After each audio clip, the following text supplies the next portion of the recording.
The briefing room at Naval Amphibious Base Coronado fell silent when she walked in. Lieutenant Arya Volkov moved like water through stone, her boots making no sound on the polished floor.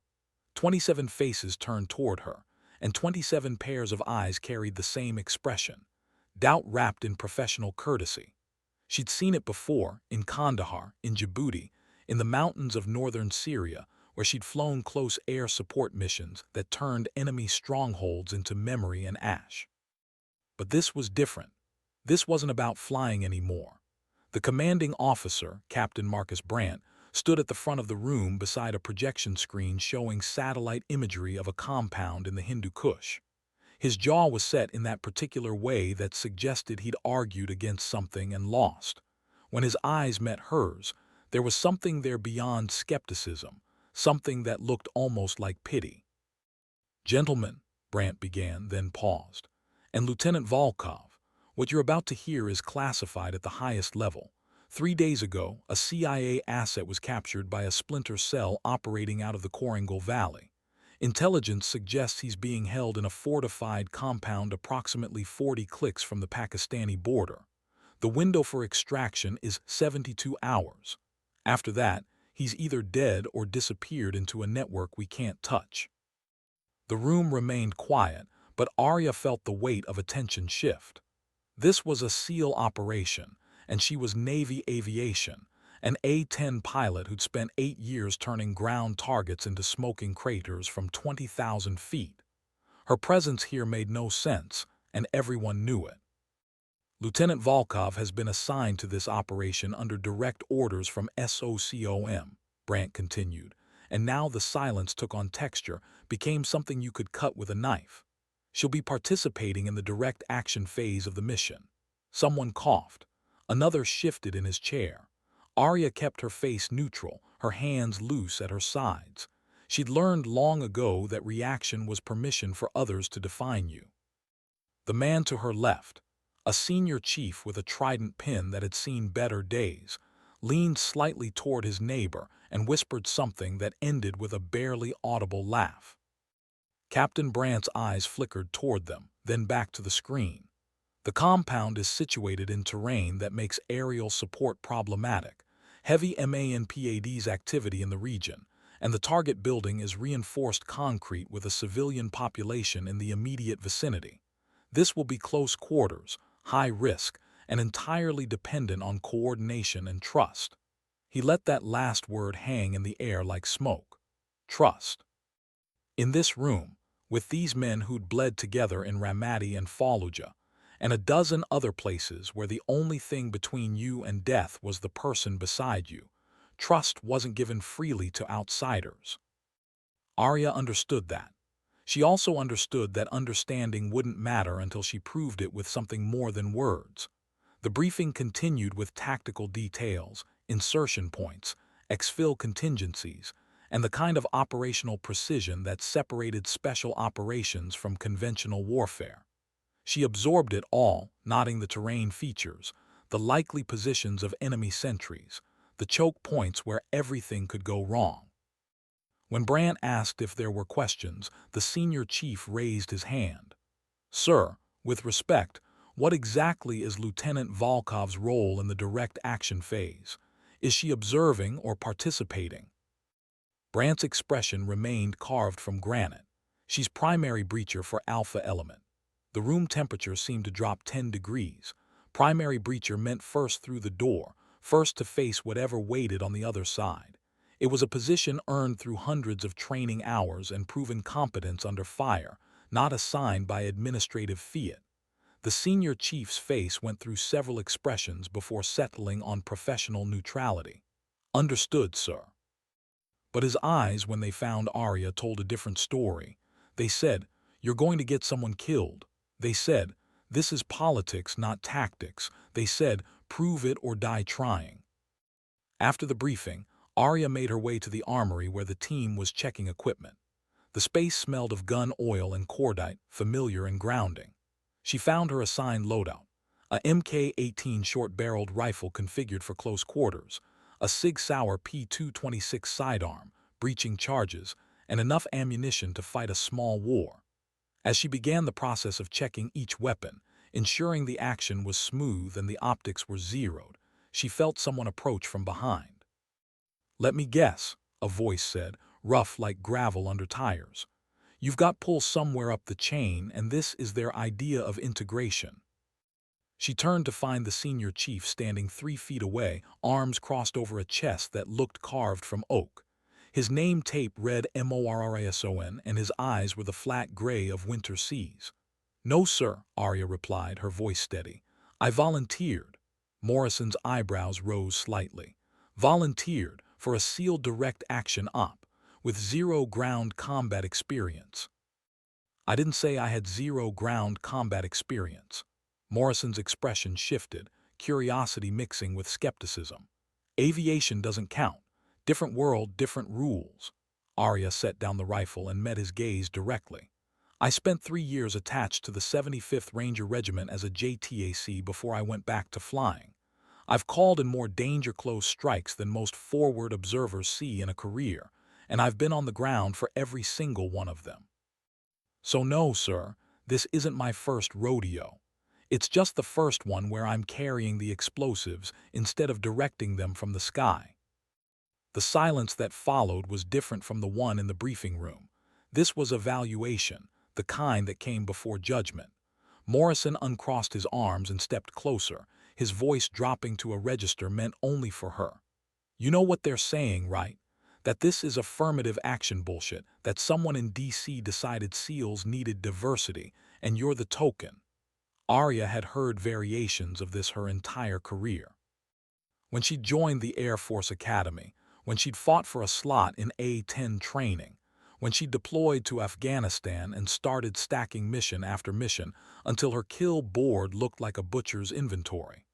The words changed, but the melody remained the same. "Let them say what they want," she replied. "I'm not here to change minds, I'm here to do the job." Morrison studied her for a long moment, then nodded once, sharp and decisive. "Fair enough. But understand this, on target there's no room for politics or proving points. If you can't do the job, people die, my people. And I will not let that happen because someone wanted to make history." Arya picked up her rifle and resumed her equipment check. "I wouldn't expect anything less, Senior Chief. And for what it's worth, I'm not trying to make history. I'm trying to bring someone home." Morrison grunted, a sound that might have been approval or might have been reservation. "We'll see. Training starts at 0400 tomorrow. Don't be late." The next morning arrived in darkness, the kind that exists in the hours before dawn when the world feels suspended between yesterday and tomorrow. Arya was on the kill house range 30 minutes early, watching the eastern sky lighten from black to charcoal to the color of old bruises. The facility was a maze of walls and corridors designed to simulate every possible configuration of urban combat, from narrow hallways to open courtyards. She'd trained in similar structures during her time with the Rangers, but that was years ago, and the muscle memory of ground combat was different from the instinctive reactions required for flying. The team arrived in a loose formation, 7 men who moved with the synchronized efficiency of people who'd done this so many times it had become cellular. Morrison led them, his face expressionless in the gathering light. "Volkov," he called out, "you're up first. Solo run through course Alpha. We need to see what you've got." It was a test, obviously.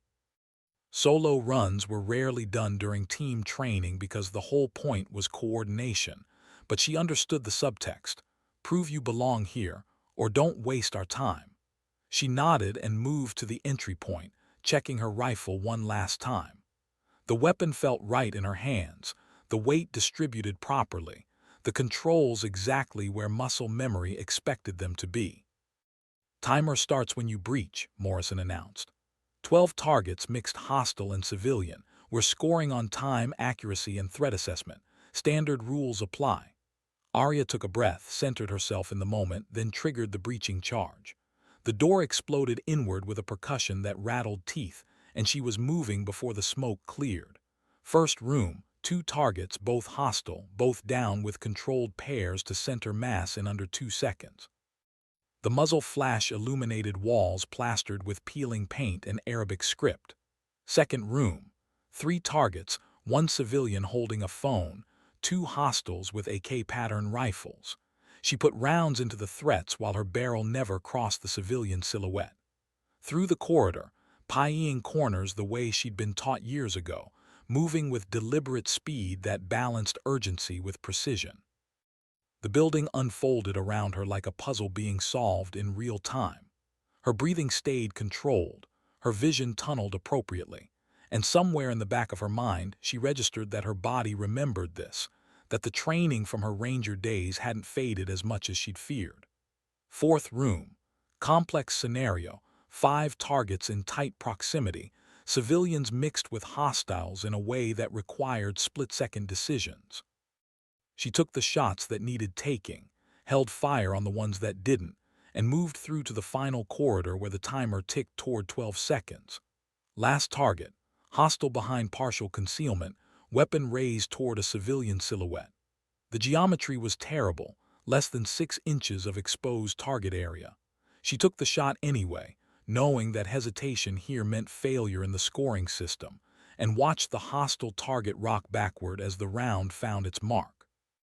Silence fell over the range as she cleared the final room and called clear.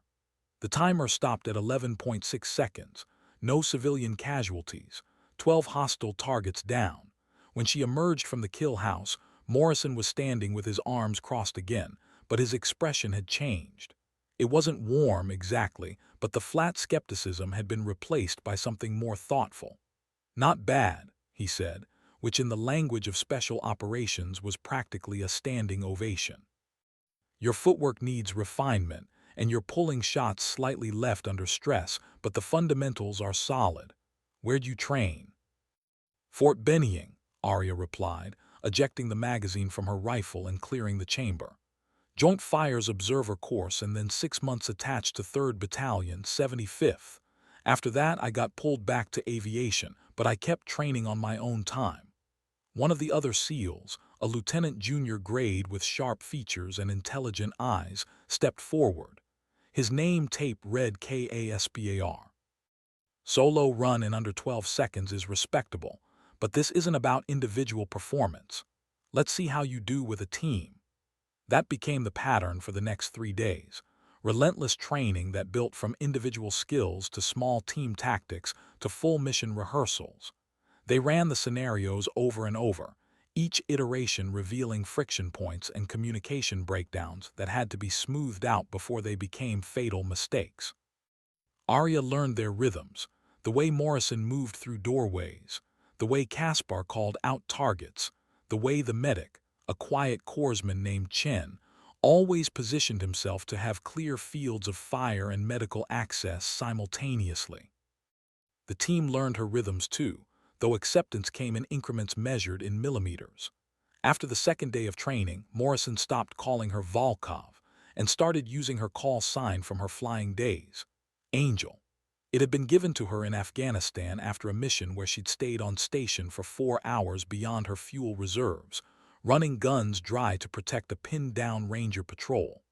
The ground force commander had called her their guardian angel, and the name stuck.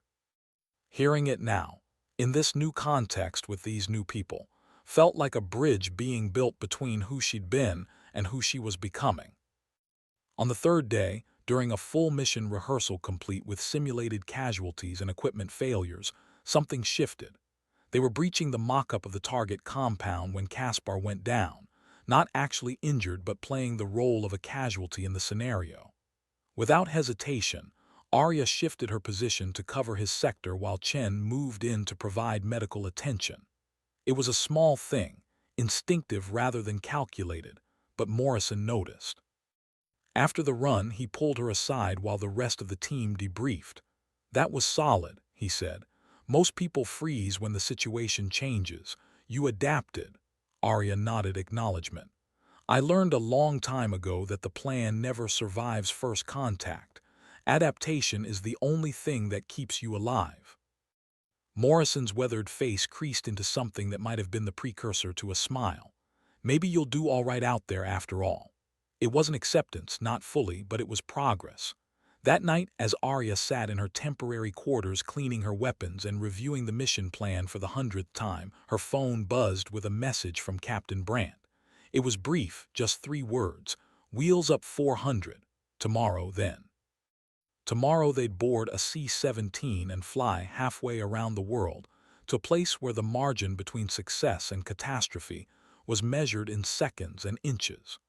Tomorrow, the training would become reality, and everything she'd worked for over the past 3 days would be tested in an environment where mistakes didn't result in debriefs and remedial training, but in body bags and gold star families. She thought about Morrison's words about proving herself, about the weight of expectation and the sharper weight of doubt. Then she thought about the CIA asset sitting in a cell in the Hindu Kush, waiting for rescue or death, whichever came first. That was what mattered. Not her reputation, not the opinions of men who'd made up their minds before meeting her, but the mission and the life that depended on it.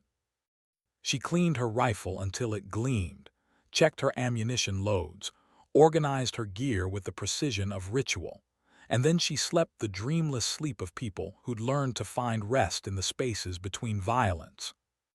The C-17 smelled like hydraulic fluid and human sweat, the interior lit by red lights that turned everyone into shadows of themselves. Arya sat in full kit, her rifle between her knees, surrounded by the 7 SEALs who comprised Alpha Element. The flight was long, transiting through multiple aerial refueling points and crossing enough time zones that dawn became meaningless. Morrison sat across from her, eyes closed but not sleeping, his breathing controlled in a way that suggested meditation or preparation. Caspar was running through mental rehearsals, his lips moving silently as he visualized the mission sequence. Chen had his medical kit open, checking supplies with the methodical attention of someone who knew that seconds mattered when trauma was involved. The others, men she'd come to know by their call signs if not their histories, were similarly focused, each preparing in their own way for what was coming. When the loadmaster announced they were beginning descent into Bagram, the atmosphere in the cargo bay shifted. The casual readiness transformed into something sharper, more focused. Morrison opened his eyes and made eye contact with each member of the team in turn, a silent check-in that required no words. When his gaze reached Arya, she nodded once, and he returned the gesture. They transferred from the C-17 to a pair of modified MH-60 Black Hawks that would carry them to the target area. The helicopters were configured for special operations, equipped with advanced avionics and defensive systems that made them nearly invisible to ground-based radar. The pilots were warrant officers from the 160th Special Operations Aviation Regiment, the Night Stalkers, known for their ability to fly in conditions that would ground conventional units. As they lifted off from Bagram, Arya watched Afghanistan unfold below through the helicopter's window. Mountains rose like broken teeth against a sky that was fading from indigo to the pale blue of early morning. Valleys carved by millennia of erosion created natural corridors that had channeled armies from Alexander to the Soviets to the Americans. Somewhere down there in one of those valleys was their target. The flight took 90 minutes, following terrain-masking routes that kept them below the radar horizon of known enemy installations. The Black Hawks flew in formation, separated by 500 meters, their pilots communicating through encrypted channels. Inside the cargo bay, the SEALs conducted final checks, each man verifying his equipment and his neighbors in a ritual as old as warfare itself. Morrison spoke through the internal communications system, his voice calm and measured. 5 minutes to insert.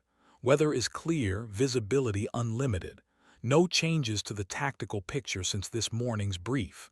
We're going in fast, we're going in hard, and we're bringing our guy home. Questions? Silence answered him, the kind that came from complete understanding and shared purpose. Arya felt her heartbeat accelerate, not from fear but from the physiological response to imminent action. Her hands moved automatically, checking magazine seating, ensuring her sidearm was secure, touching the breaching charges on her vest to confirm their position. The helicopter began its descent, the pilots executing a spiral approach that minimized exposure to potential ground fire. Through the window, Arya could see the compound now, a collection of mud brick buildings surrounded by walls that looked insignificant from altitude, but would be 8 feet high and solid enough to stop rifle rounds. The LZ was a flat area 200 meters from the target, far enough to avoid direct fire from the compound, but close enough to maintain tactical momentum. The Black Hawks flared hard, their rotors beating the air into submission as they settled onto Afghan soil. The crew chiefs threw open the doors. An alpha element poured out in a practiced rush, each man moving to his designated position in the formation. The helicopters departed immediately, disappearing into the dawn light to orbit at a safe distance until called for extraction. And then they were moving, 7 men and 1 woman crossing broken ground toward a building where someone waited to be saved or mourned. Morrison led the formation with Caspar, the 2 of them moving like parts of the same organism. Arya was third in the stack, right behind Caspar, with Chen and the others following in sequence. The terrain was exactly as the satellite imagery had shown, rocky, uneven, with scattered vegetation that provided minimal concealment. They covered the distance in 4 minutes, reaching the compound wall without incident. The silence was oppressive, broken only by the whisper of boots on stone and the distant sound of a vehicle somewhere in the valley below. Morrison hand-signaled the team into position. Arya moved to the wall beside the entry point, her breaching charges ready. This was the moment where training became reality, where all the repetitions and rehearsals either proved sufficient or revealed themselves as inadequate. She placed the charges with steady hands, feeling the adhesive grip the metal door, running the det cord with practiced efficiency. Behind her, the team stacked up, rifles ready, each man focused on his sector and his responsibility. Morrison gave her the signal. Arya triggered the charge. The explosion was a sharp crack that echoed off the compound walls, and before the smoke cleared she was moving through the opening, her rifle up and tracking for threats. The courtyard beyond was empty except for chickens that scattered in panic. First room, clear. Second room, 2 men sleeping on pallets, one reaching for an AK-47 before Morrison's suppressed rounds ended the threat. Third room, stairs leading down, which matched the intelligence about a basement level where high-value detainees were kept. Arya descended the stairs with Caspar behind her, the darkness below illuminated only by the tactical lights mounted on their rifles. The basement smelled of earth and human waste. A corridor extended into darkness with doors on either side. This was the dangerous part, the section where everything could go wrong. Limited visibility, multiple potential threats, and somewhere in this maze, a CIA asset who might or might not still be alive. They moved through the corridor, clearing rooms in sequence. Most were empty storage spaces filled with sacks of grain and rusted equipment. Then Caspar's hand signal, contact front. Arya froze, her rifle trained on the door at the end of the corridor where 2 men stood guard, their silhouettes backlit by a kerosene lamp. The geometry was terrible for a direct assault, a narrow corridor with no cover and 2 alert sentries. Morrison made a decision in seconds, flash bang followed by immediate assault. Caspar prepped the grenade, pulled the pin, and sent it bouncing down the corridor. The explosion was deafening in the confined space, a burst of light and sound that would temporarily blind and disorient anyone in the kill zone. They moved before the echoes faded, covering the distance in seconds. The guards were stumbling, hands to their faces, weapons forgotten. Morrison and Caspar took them down with controlled precision. Arya was through the door before the bodies hit the floor. The room beyond was small, perhaps 10 feet square, with stone walls that wept moisture. A man sat chained to a metal ring set into the floor, his face swollen and bruised, his clothes torn and filthy. But his eyes, when they focused on Arya, were alert and intelligent. "About fucking time," he said, his voice hoarse but carrying a trace of humor that suggested resilience. Chen moved past Arya to assess the asset's condition while she and Morrison secured the room. "Can you walk?" Chen asked, his hands moving professionally over the man, checking for injuries that might complicate extraction. I can run if I have to, the asset replied. Where's the cavalry? You're looking at it, Morrison said. Chen, how's he doing? Dehydrated, multiple contusions, possible fractured ribs, but mobile. I'll stabilize him for movement. While Chen worked, Arya monitored the doorway, her rifle trained on the corridor beyond. The compound had been quiet since the initial breach, which meant either they'd achieved complete surprise or they were about to walk into an ambush on exfil. Morrison's voice came through her earpiece. Alpha element to all positions, package secured. Beginning exfil in 60 seconds. The response came from the other team members positioned around the compound perimeter. Copy. Courtyard clear. South wall clear. Entry point clear. They moved out in reverse order, Chen supporting the asset who was able to walk but needed assistance.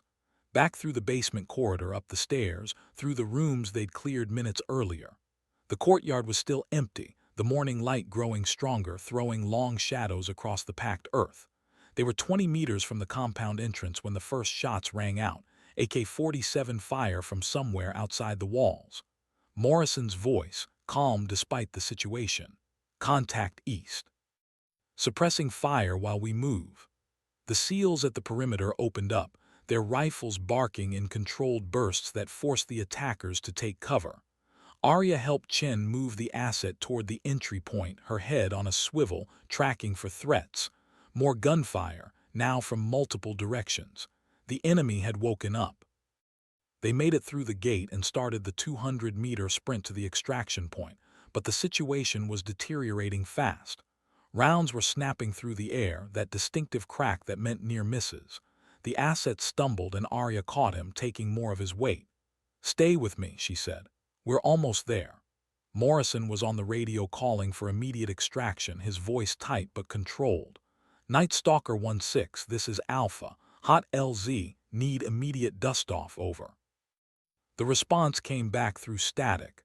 Alpha 1-6, inbound your position, 30 seconds. 30 seconds felt like 30 years. They reached a low stone wall that provided minimal cover and went to ground, the SEALs establishing a hasty perimeter while Chen and Arya kept the asset between them. The enemy fire was intensifying, rounds impacting the wall and kicking up stone fragments. Caspar took a hit, the round catching him in the plate carrier and knocking him backward. He rolled back into position, his breath coming hard but his rifle still tracking targets. I'm good, he gasped. Plate caught it. Then the beautiful sound of rotor blades, and the first Black Hawk came thundering over the ridgeline, its door gunners already engaging targets with their miniguns. The 7.62 rounds poured down like rain, the tracers drawing lines of fire across the landscape. The enemy fire slackened as people sought cover from the helicopter's devastating firepower. Morrison was moving the team toward the LZ in bounds, each element covering while the others moved. Arya and Chen carried the asset between them, his feet barely touching the ground as they ran. The Black Hawk settled onto the LZ, its crew chief waving them in frantically. One by one, the team members piled into the cargo bay, each man covering his sector until it was his turn to board. Arya was second to last, practically throwing the asset through the door before following herself. Morrison came last, maintaining security until the final second, then hauling himself aboard as the helicopter lifted off.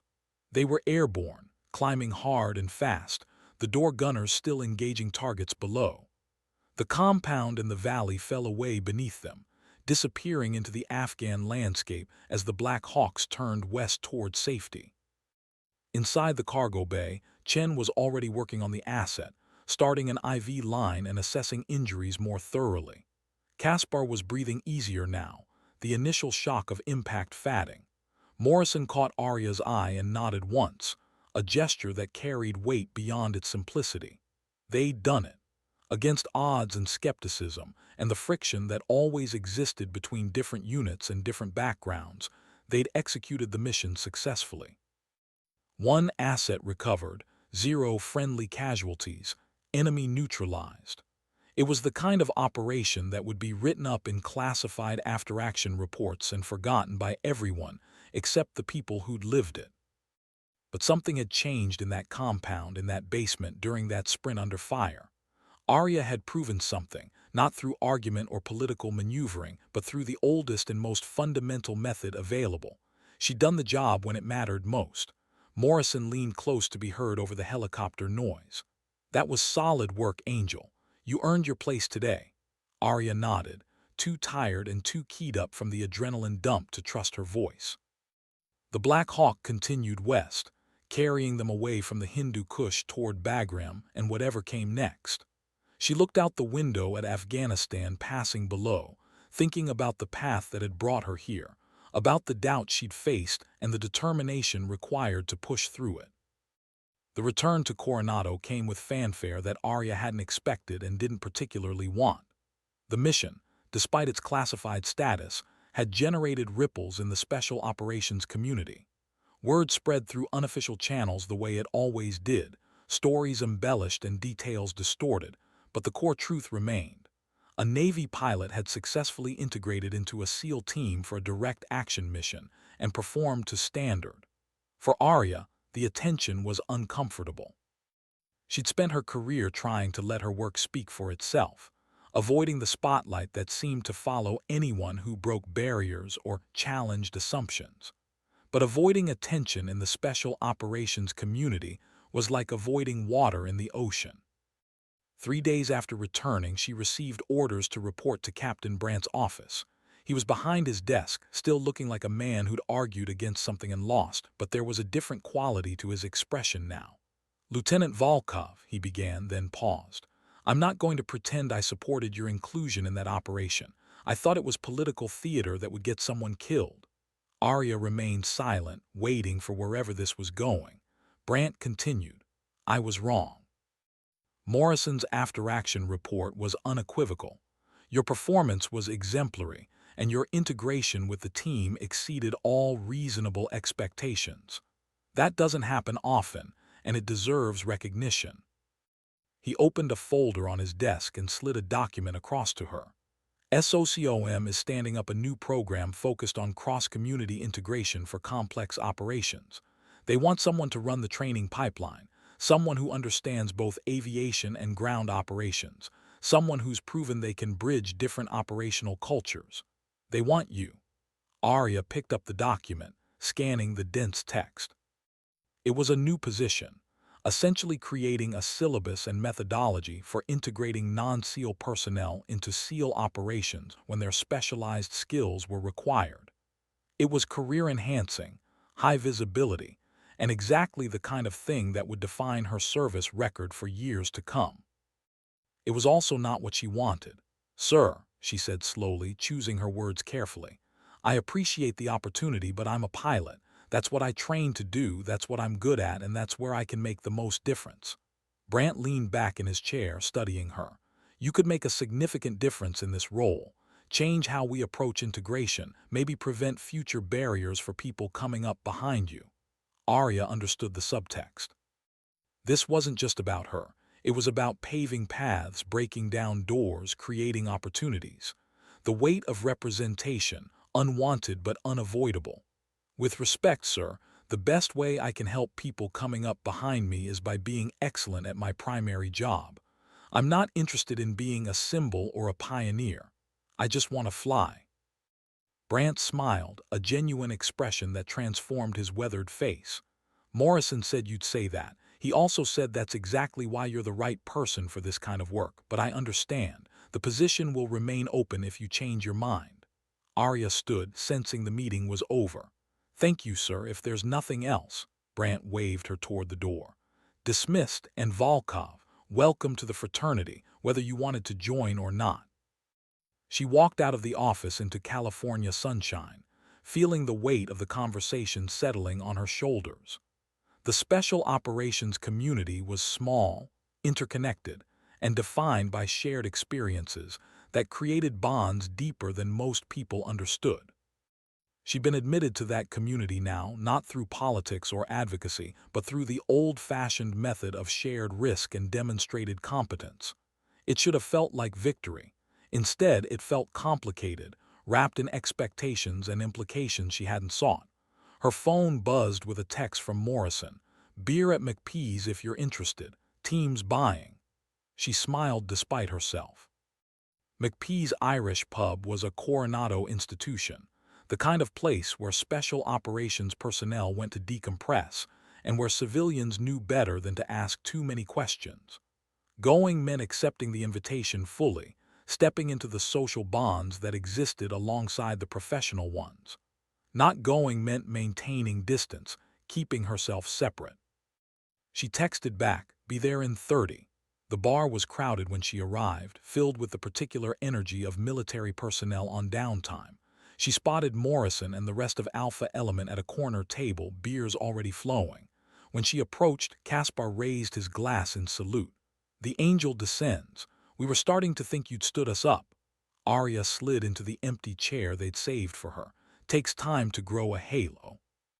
The table erupted in laughter, the kind that came from people who'd shared something intense and survived it together.